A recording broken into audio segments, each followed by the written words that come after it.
Welcome to this explainer. Today, we're going to completely rewire how you think about global health threats.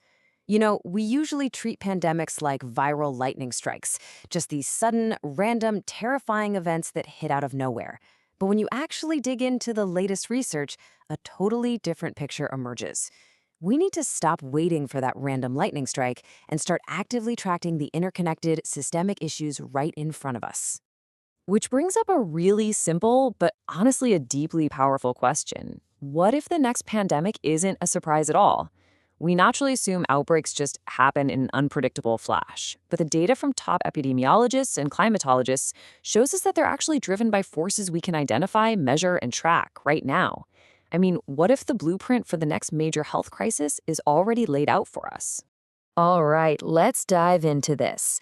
We're going to break down the three major interconnected fronts in our global health war.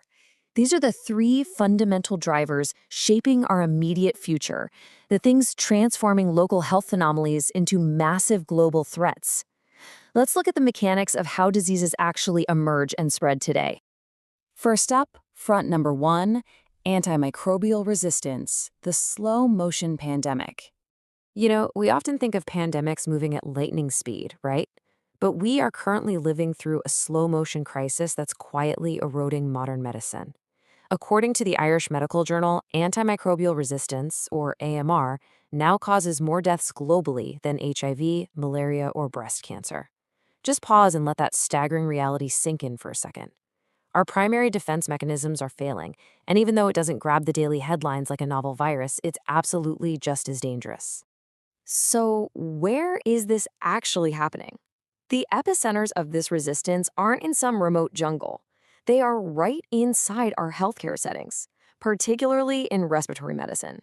In European ICUs, drug-resistant pathogens like Pseudomonas aeruginosa and Klebsiella species are essentially acting like armor-plated superbugs.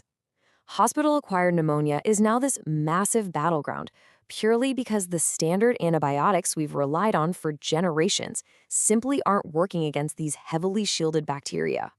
The absolute crucial takeaway here is that we have to fundamentally change our behavior. Without a massive cultural shift towards strict antimicrobial stewardship, we're actively wiping out decades of clinical progress.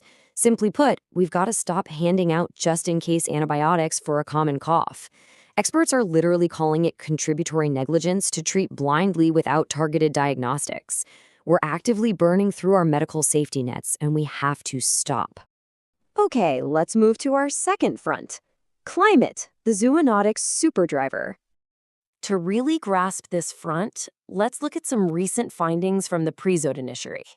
This is a global panel of top-tier epidemiologists and climatologists working to prevent pandemics. And what they've detailed is that a warming planet isn't just background noise. It's an active superdriver for zoonotic diseases, diseases that jump from animals to humans. It's a dynamic look at how a changing climate directly translates to more frequent and way more dangerous viral spillovers. These scientists outlined an incredibly clear and terrifying chain reaction. Step 1, extreme environmental changes, like severe droughts or massive floods. Step 2, those extremes force wildlife and disease-carrying bugs to migrate just to find basic resources. Step 3, that movement drastically increases their contact with humans. And step 4, that forced mingling triggers a zoonotic spillover. It's 1, 2, 3, 4, basically a predictable geographical math problem. To bring this to life, think about the mountain gorillas in Bwindi National Park in Uganda. Picture the desperation here. Because of extreme weather variations, like severe droughts hitting right when it should be the rainy season, gorillas are being forced out of the parks. Their usual water sources are completely dried up, so they're wandering into human villages to forage for moisture trapped inside banana stems. Because of this incredibly close contact, driven purely by the climate, gorillas are picking up human diseases like scabies, and the risk of viruses flowing the other way is skyrocketing. And let's look at how this builds globally. Climate change is actively expanding the map for disease-carrying bugs into places like Europe. Imagine someone travels from a tropical region with dengue fever back to Europe. In the past, the virus would just hit a dead end. But now, because the climate is warming, local European mosquitoes are essentially enjoying a tropical staycation. They bite that traveler and then transmit the virus to a local resident. This is called autothottonous transmission.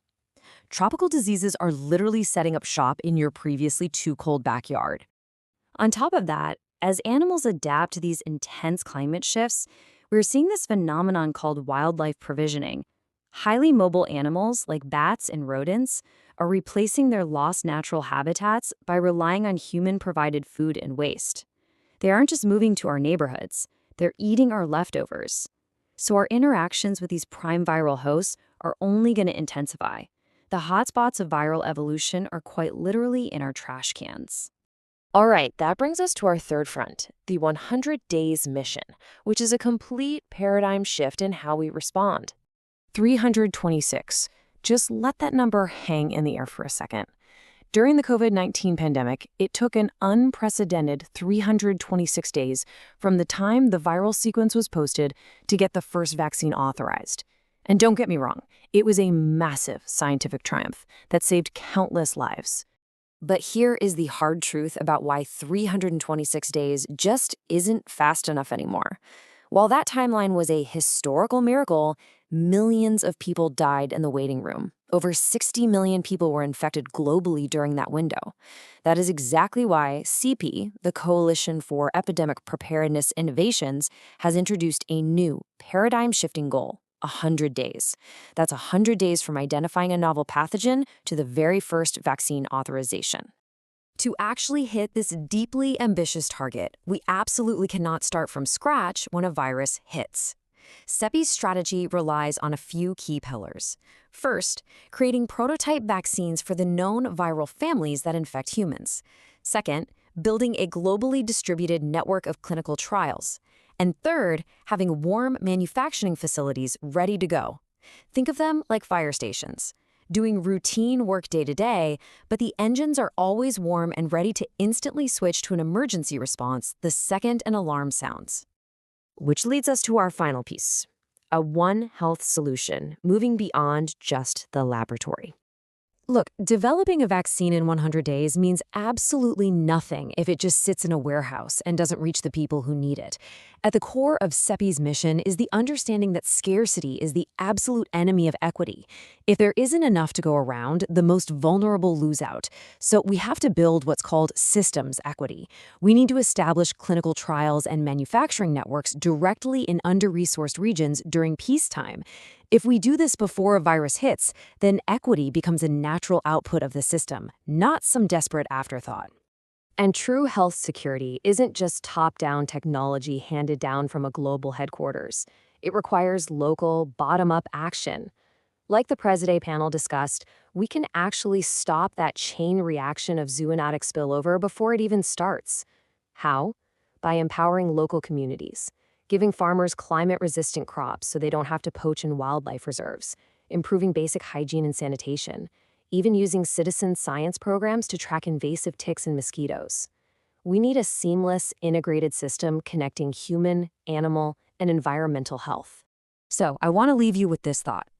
Knowing that the next pandemic isn't going to be a random lightning strike, but rather a completely predictable collision of climate shifts, antimicrobial resistance, and human behavior, the real question isn't what will the next virus be.